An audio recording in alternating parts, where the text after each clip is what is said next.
Welcome to another math tutorial from the Math Tutor For You YouTube channel. Glad to have you back. In today's video, we are going to go over how to find the LCM the easy way. Prime factorization, that's the key. Stay tuned. How exactly do we go about finding the LCM of two numbers with prime factorization? Well, the first thing that we need to do is we need to find the prime factorization for each number that we are given. So we want to reduce a number to the smallest numbers that we can, and we multiply them together to get that number. So that's step number one. Step number two is we're going to identify the highest power of each prime factor that we have for each number. So once we find our numbers that all multiply together to get a result, we're going to put that into exponent notation, which again, we'll be going through some examples to make this easier. But that's going to be step number two. Step number three is we're going to multiply the highest power that we see for each number, and we're going to multiply them together, and that is going to be our LCM. So let's go through a problem. Let's walk through one together with these steps. What if we had 18 and 35, and we want to find the LCM for these numbers? Do you remember what step number one is? Well, that is find the prime factorization for each of these numbers. So let's break down 18 first. What comes to mind for 18? 9 times 2. Can we break down these numbers any farther? Yes. 9 is not prime. We can break it down into 3 times 3. So now we have 3 times 3 times 2 will get us 18. Next, we're going to break down 35. How can we get 35? Well, 7 times 5. Now both 7 and 5 are prime. Therefore, that's as simplified as we can get. Now we want to take our two answers that we have just done and write them in exponent notation. So for 18, we see 3 twice. So we're going to have 3 raised to the power of 2. We see 2 once. We're going to raise it to the power of 1. So we have 3 squared times 2 to the power of 1. For 35, we see 7 and 5 once. So we're going to have 7 raised to the first power and 5 raised to the first power. Now, for step number 3, we're going to multiply our highest powers for each number, and that's going to give us our LCM. So we see 2 to the power of 1. We don't see anything higher than that. We don't see 2 to the power of 2 or 2 to the power of 3 and so on. So we're going to have 2 to the power of 1 times. We see 3 squared. That's our highest 3 value.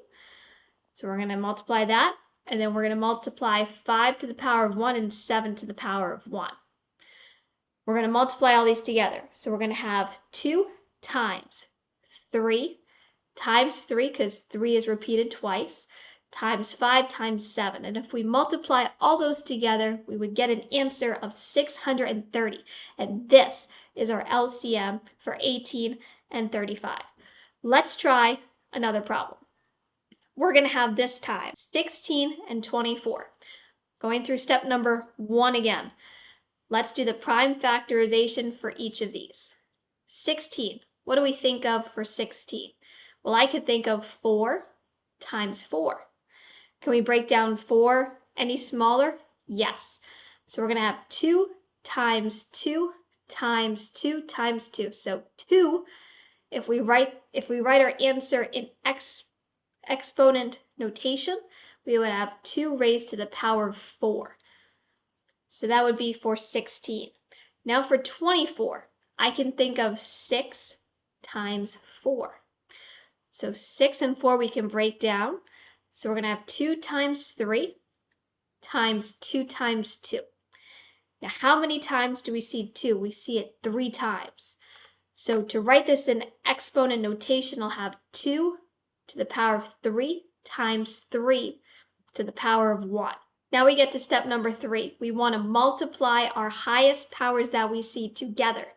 Now in this case, we see 2 twice. 2 appears in 16 and 2 appears in 24. But where does 2 have the highest power? Well, it will be 2 to the 4. So 2 to the 4th power is the first number we're going to have, and we see 3 once. So we're going to have 2 to the power of 4 times 3 to the power of 1. We are not going to involve 2 to the power of 3 to find the LCM, because it's not the highest power that we have. So 2 to the power of 4 times 3, if we multiply that out, we would get an answer of 48, and 48 is going to be our LCM. How about another problem? This time, you try it, pause the video, and then watch what the solution would be. Here's your problem, 15 and 63. So pause the video, try this one out on your own, and then come back and watch the solution. All right, here we go. 15. Let's break it down. 5 times 3. That's as low as I can go. Exponent notation. 5 to the power of 1 times 3 to the power of 1. 63. How can I break 63 down? 9 times 7. 9 is not prime, so I'm going to break it down into 3 times 3, and then times it by 7. Exponent notation for this will be 3 squared times 7 to the power of 1. So again, I'm looking to identify my highest powers for each number, and I can see that I have 3 twice. What's the highest one? 3 raised to the 2nd power. So I'm going to have this. Then I'm going to multiply 5 to the power of 1 times 7 to the power of 1. If I multiply this all out, I will get an answer of 315, which will be my LCM. Hopefully you found this video helpful for going over how to find the LCM of 2 numbers the easy way. Prime factorization, identify your highest powers, multiply them together. Save yourself some time, and I hope that you will join us for our next math tutorial. See you then.